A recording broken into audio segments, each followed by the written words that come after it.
Luckily, Elizabeth did have her mobile phone on her, so that meant... Who is burning my house down? It's gonna be a long video.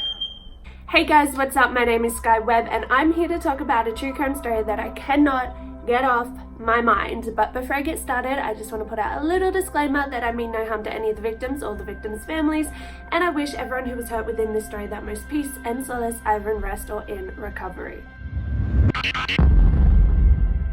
With that out of the way, happy True Crime Thursday. I'm actually so excited to be doing this case today because it was actually suggested in the comments by a subscriber. So I'm like over the moon to be doing this case because I hadn't heard of it up until it was suggested, and now that I have heard of it, I'm like, holy fucking shit, it's insane and I can't believe I hadn't heard of it. So now if you guys get to hear of it because of that, like, that's awesome. Cool. Thank you. I appreciate it. If anyone else has any suggestions, please leave them in the comments down below because I would love to look into them. It's really fun for me, at least.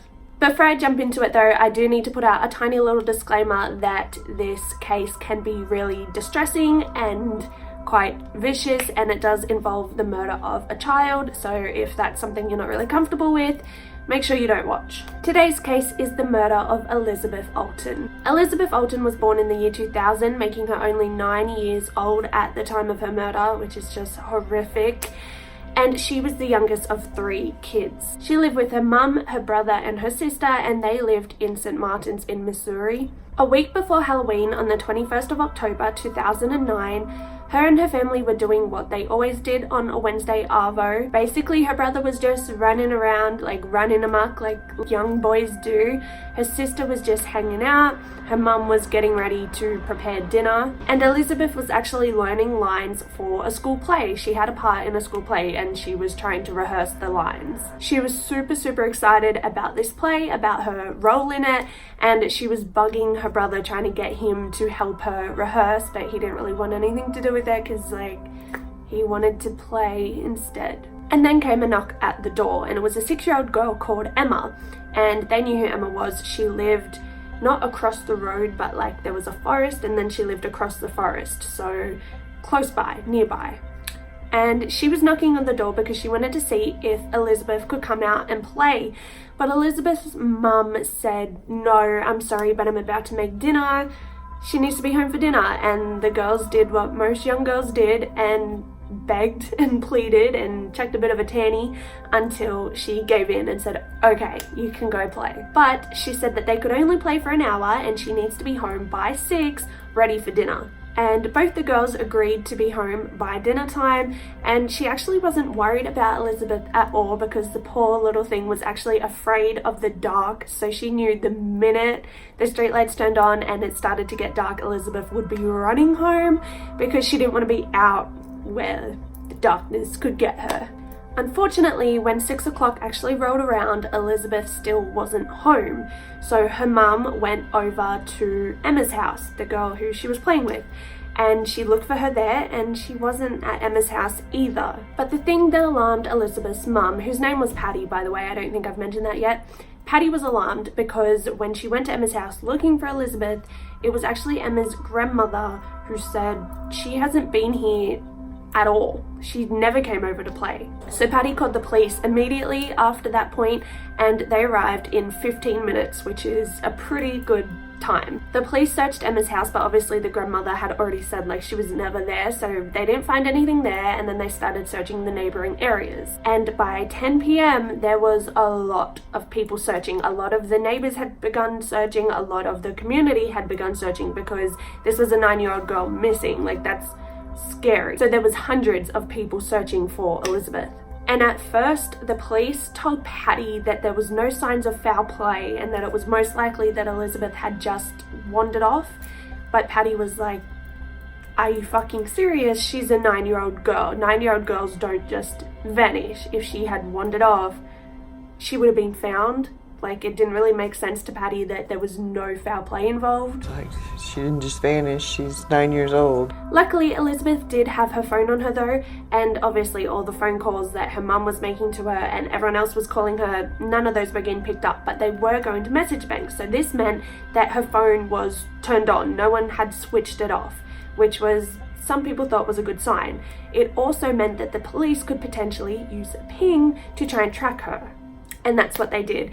They contacted the phone company and ordered an emergency ping. So this means they send out signals from the phone to the nearest phone towers, which basically allows them to zero in on the phone's location. So it's been used in a lot of different cases where it actually really helps find where someone is or find where someone last was, type of thing.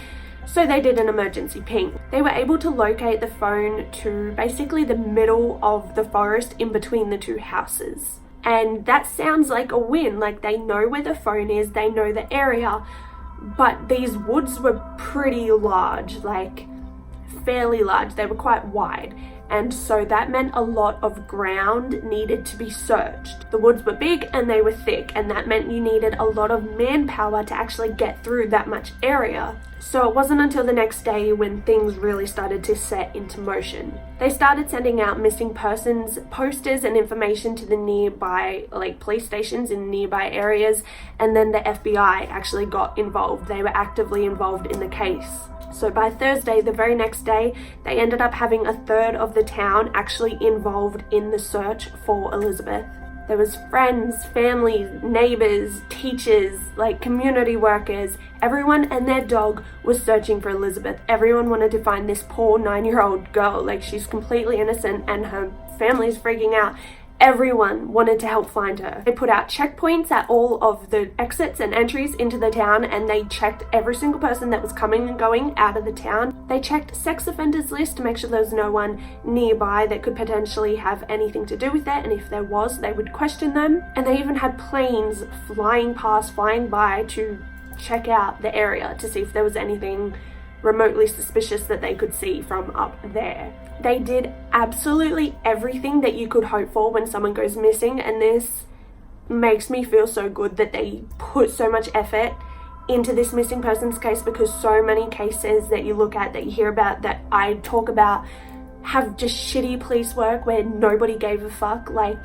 No one gives a fuck about missing people a lot of the time. There's been so many cases where I'm like, why the fuck? You were this close and you just didn't put in the effort, whereas this case, it fills me with so much hope. They put so much work and effort and spirit into this case, and it just makes me happy that they did that. I'm happy to report that. They put out more helicopters to survey the area. They put out sniffer dogs to see if they could pick up anything. They sent out dive teams even into ponds to see if there was anything in there that had any relation. But by Thursday afternoon, no one had found her. So at this point, the detectives decided that they needed to focus all of the attention onto their literally only witness, which was 6-year-old Emma. So they interviewed Emma, and Emma said that they played for a little bit, they played dolls, and then Elizabeth went home. She walked home. And that was the story that she originally told investigators, and that's something she stuck with for a minute.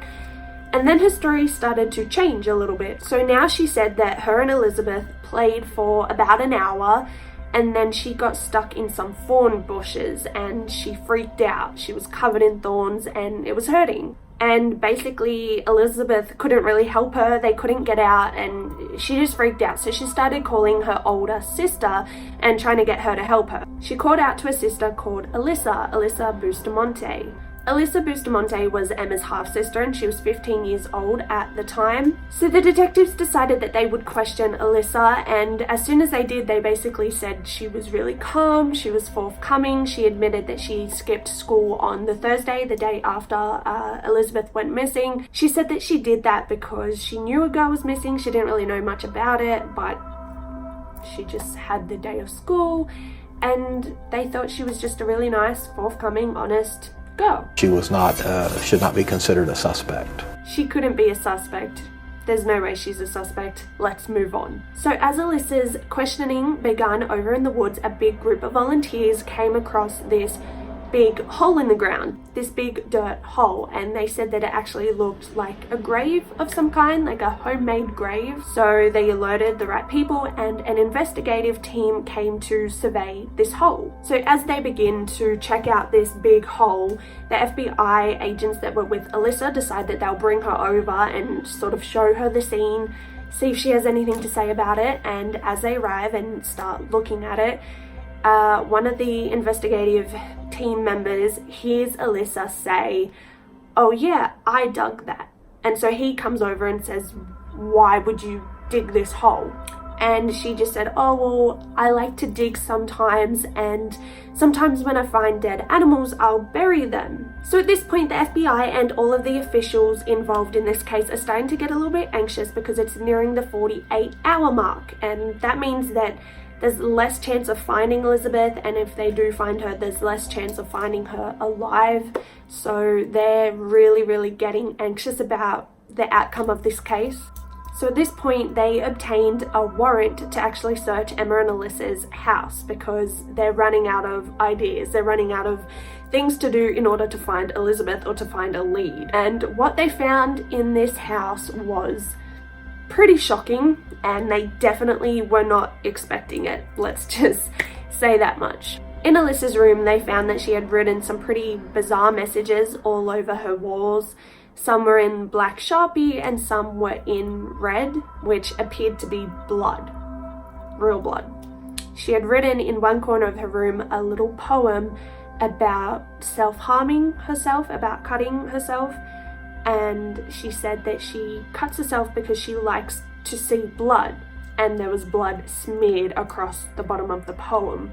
There were also drawings on the walls. One in particular, quite a bizarre drawing, was of this creepy looking figure with like lines across it, and beside the figure it said Emma. So that was supposed to be Emma, this creepy figure with lines and slashes, and it was supposed to be Emma, which is like, what the fuck? And get me the fuck out. Can you imagine being that poor FBI agent who's seen this shit from a 15-year-old girl, and you see a 6-year-old girl drawn as a creepy, get out. That's the point where you run in a horror game or a horror movie. I don't know why I said game, I don't even play games. You get my point. Then the FBI agent sees something else, something even more shocking, if you can believe that. She finds a journal that has a lot of writing from Alyssa in it. So there is a number of really creepy, disturbing entries in this journal, but the last entry is the most important. It was dated Wednesday, October 21st, the day that Elizabeth had gone missing. The only problem is that she had scribbled all over the writing, all over the entry from that day. So all that was really legible that you could read was the very last sentence, which said, "Well, now I need to go to church, lol." So Alyssa was brought in for a formal interrogation at this point at the FBI headquarters. And at this point, they had actually examined the journal under backlighting, so they had made out a little bit more of what the entry said. Although that little bit more was actually only 2 words, and those words were slit and throat. Slit, throat, now I need to go to church, lol. Pleasant. So the surgeon actually took his time. He took a fair amount of time interviewing and interrogating Alyssa, and he used a number of different interrogation techniques to try and get some truth out of her. And he was taking this very serious. Like, obviously they're taking it seriously, it's the FBI, but just the level of seriousness is slightly higher than most interrogations to begin with, because normally it's with like a police officer. So this was full on. He tried really hard to make Alyssa feel uncomfortable, and he would leave really long silences to try and make her feel some type of way. So Alyssa had her grandmother with her and a juvenile officer with her as well to support her. But as soon as he brought out the diary, he could see that Alyssa had cracked. Now she told the sergeant that all 3 girls were walking in the woods when Elizabeth fell, and she hit her head and suddenly died from hitting her head. So in response, he simply asked Alyssa was Elizabeth's throat cut. He started to explain to her that whatever was in that book would be recovered. He explained that they were going to find Elizabeth's body and that once they did, they would do an autopsy. And he explained what an autopsy is and how it works. And once you do an autopsy, he will see whether or not her throat was slit. He will see exactly how she died, and he will have all of this information. And he promised her, we will find her body. So at that point, Alyssa answered yes, her throat was slit. The poor fucking grandma, dude, like, she's so lucky that her grandma didn't just have a heart attack and kill her too, because she lost it. She broke down crying and she had to leave the room. Like, she couldn't handle that. That's just, oh, so wrong. So Alyssa explained that on Wednesday afternoon, she told her sister Emma to go and collect Elizabeth and tell her that, you know, come over and play. But when both girls got back to Alyssa, Alyssa told Emma, go back to the house, go back inside, I'm gonna play with Elizabeth. So Alyssa held Elizabeth's hand and they walked hand in hand into the woods for 15 minutes. They walked through the woods, getting further and further away from home and safety.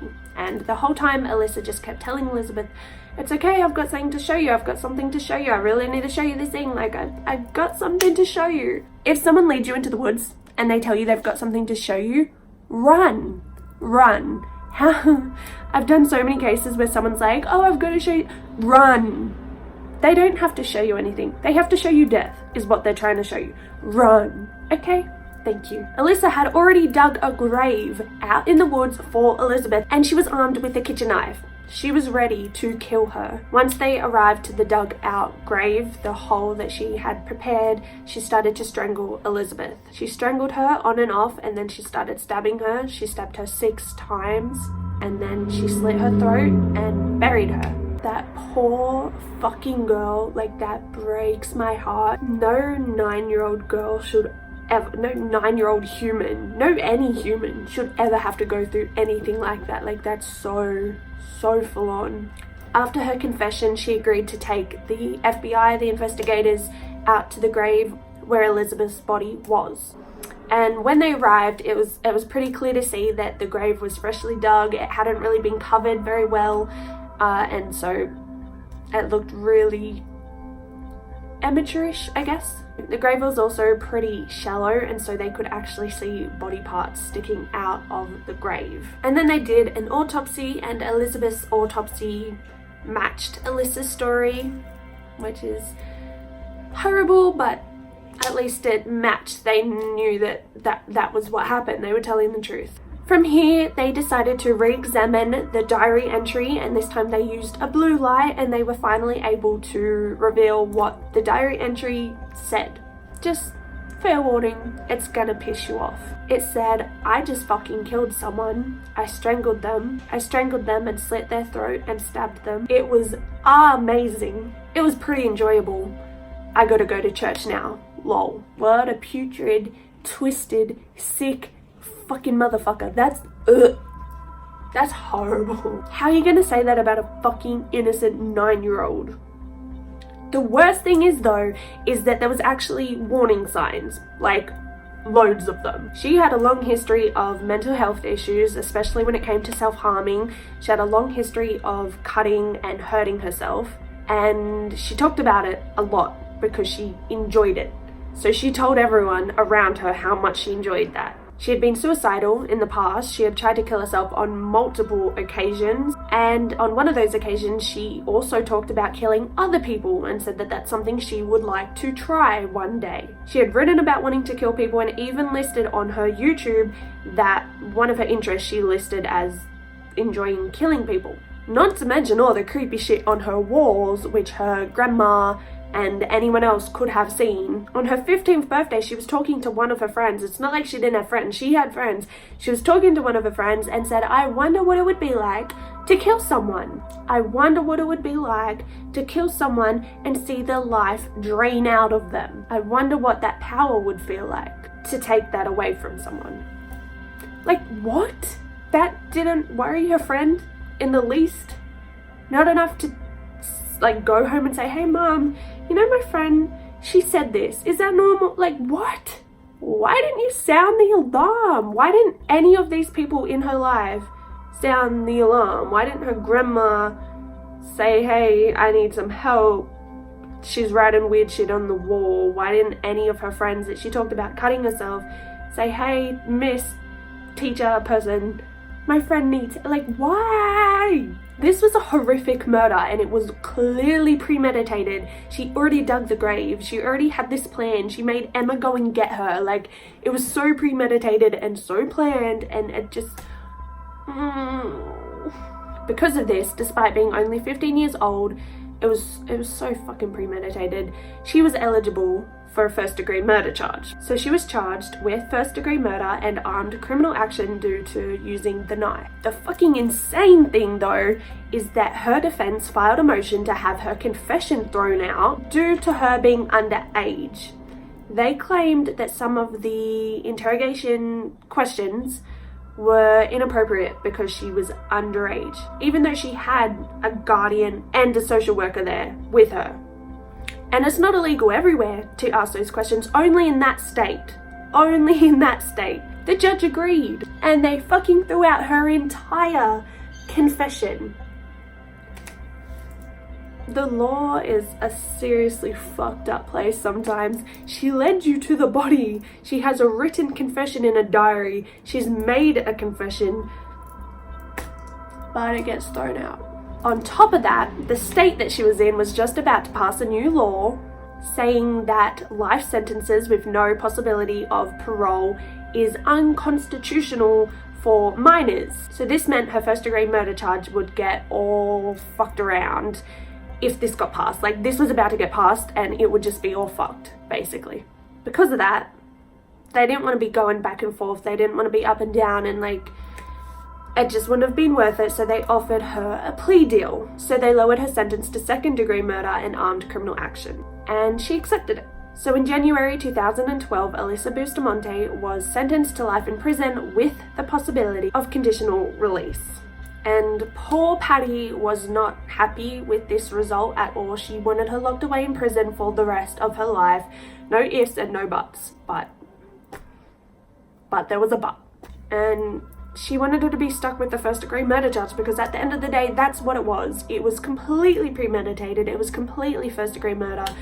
And it sucks that just because she was 15, she got second degree when her age obviously didn't affect the crime. She still fucking died. She still lost her fucking daughter. So from her point of view, it was just completely unfair. She also absolutely was gutted by Alyssa's apology because her and obviously her other two kids could all agree that it was just being fed to her by her lawyers, and she didn't mean it at all. There was not a single drop of sincerity in the entire thing, and that just gutted them, that they felt like she was getting away with it when she was bullshitting to everyone. Elizabeth's grandmother was actually at the sentencing as well, and she was obviously gutted by the outcome.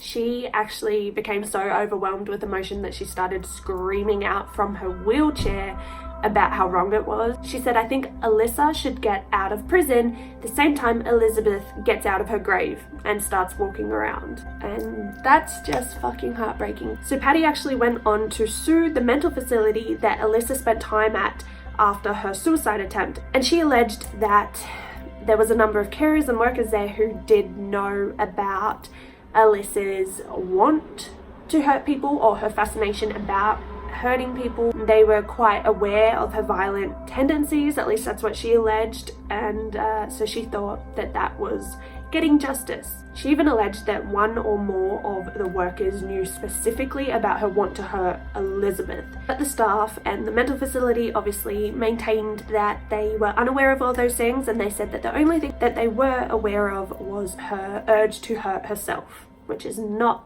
making her a danger to others. Patty also went on to sue Alyssa's grandparents, who were living with her at the time. They were the carers for both Emma and Alyssa, and that was a wrongful death suit, as well as the mental facility was a wrongful death suit as well. She sued them for essentially the same reason, not reporting Alyssa, not reporting that she had all these crazy writings on her walls and that she was doing all these things, that she was hurting herself, that she wanted to hurt others.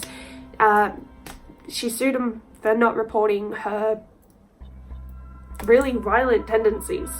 I believe Patty was awarded $400,000 for that one, but I'm not entirely sure. I couldn't find a lot of credible sources, so if you want to go look into it, please do. Patty also filed a wrongful death suit against Alyssa Bustamante herself, and that was actually settled with Alyssa being ordered to pay back $5 million for the death of her daughter. And she's also to report to Patty's lawyers if she was to make any sort of income from any press or any interviews, like that type of stuff. She has to report that back to Patty's lawyers so that they can take a percentage out of it or discuss it. So that's the Elizabeth Olten case. I really hope you guys enjoyed this one and found it interesting, because I really fucking did. This case is like too much for me. It's insane. Thank you so much to the person who suggested it. Like, this was such a good suggestion. I can't get over it. Please let me know what you guys think about this one in the comments down below. I'd really love to know what you think about all of the lawsuits involved. Do you think Patty was right for going after all these different people for a wrongful death suit, or do you think that that was too far or not right? Or just let me know what you think about that one. Also, let me know what you think about Alyssa herself, especially maybe about the drawings on her walls and her poems written in blood and those kind of things. Let me know what you think in the comments down below, or you can head over to my Facebook, which is skyweb with 3 B's, and let me know there. I would absolutely love to hear what you have to say about this one. Be sure to give this video a big thumbs up if you feel like it. I would really appreciate it, and be sure to subscribe so that you can see all my new videos. I post every single Thursday all about true crime, and I would love to have you be a part of it. Make sure you guys are being safe out there. Don't go out with your friends to play. Don't hang out with your friends' older siblings, because they're all crazy. And most importantly, if someone leads you into the woods and tells you they have something to show you, fucking run, bitch, run. Thank you guys so much for watching. Bye!